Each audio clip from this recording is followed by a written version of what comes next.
Hello, dear viewers of SSBC, wherever you're tuning in from. I wish you a Merry Christmas and a Happy New Year. This is a special program with me, Tech Stephen Ugut, and we are about to talk about all the good things that we are going through this festive season. Before I introduce our guests today in the studio, I would like us to take a short look at this small report that we did, and when we come back, we'll introduce the guests and talk more about the topic.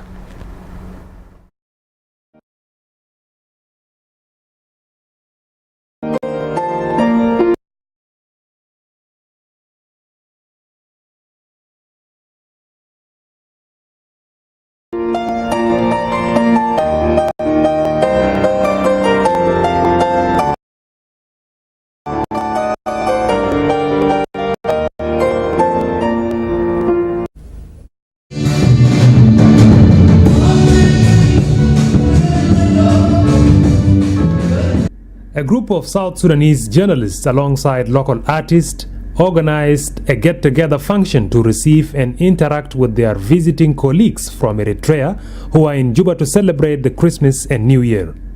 Speaking at the event, the Deputy Minister of Information, Communication Technology and Postal Services, Lily Albino Kolakol, who was the guest of honor at the event, appreciated the state of Eritrea for trusting and choosing South Sudan to send its talented journalist and musician to spend the holiday in Juba. Lily said it signifies the prevalence of peace and stability in the country. Journalists also have a very important role to play in every society, in every community, because they are the watchdogs. They are the people who keep us in check, especially we who are in government. And they are the ones who tell the good news. And sometimes if they choose, they can also tell the bad news. But we hope they will always be the bearers of the good news. Also, Ambassador mentioned something very important, that by this delegation from Eritrea being in South Sudan, in the capital in Juba, is conveying a very strong message about our stability and security in Juba. As we know, recently our president and all the parties to the conflict have signed the peace agreement that we all hope will put an end to the conflict in the Republic of South Sudan. On his part, the Eritrean ambassador to South Sudan, Johannes Tekle-Michael, stressed the commitment of his country to work together with South Sudanese in social and economic development. He said his country stood with South Sudan during the liberation struggle and would continue to work and support South Sudan in various sectors in the future. To consolidate and solidify the historical relationship we have with these two sisterly countries. Number two, by documenting all Eritrean investments in South Sudan, particularly in Juba, and then by reflecting it to the people of South Sudan, to convey the message, the new generation or young generation, those who are not aware about the relationship, the historical relationship between these sister countries. And the third and most important is that, by the way, this is an Eritrean initiative, as we all Eritreans know. The Eritreans residing here. Meanwhile, representatives of both South Sudan and Eritrean journalists appreciated the organizing committee for convening such an important function. On behalf of my media crew and musician group and the Minister of Information of Eritrea, I would like to pass my gratitude to the Embassy of Eritrea in Juba for arranging our cultural New Year festive event to be in this developing Juba, and for welcoming us very warmly with the people of South Sudan. We are so happy to interact with you and build a strong relation between the South Sudan media and Eritrean media. Media and music also is important in our life, because music is important for our mind, our health, and it's exploring our culture. And media also important because it's the one who talking on behalf of a nation. The event aims to popularize a continuous cooperation in cultural and economic sector between the two sisterly nations. For SSBC, Tech Stephen.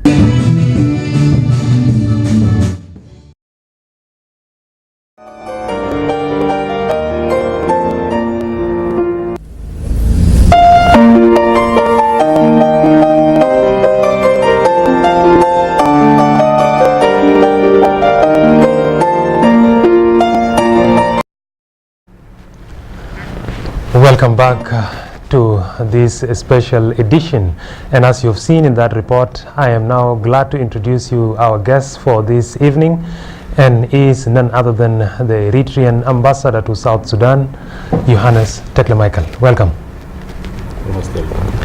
First of all, about this delegation of Eritrean composed of musicians and journalists, can you briefly tell us about the initiative? Why did it? Why was it started, and why did your good office invited them to Juba at this critical time? Well, thank you very much to have me here in this studio.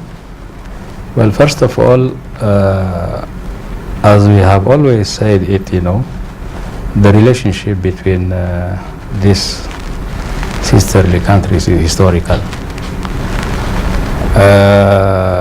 During the armed struggle,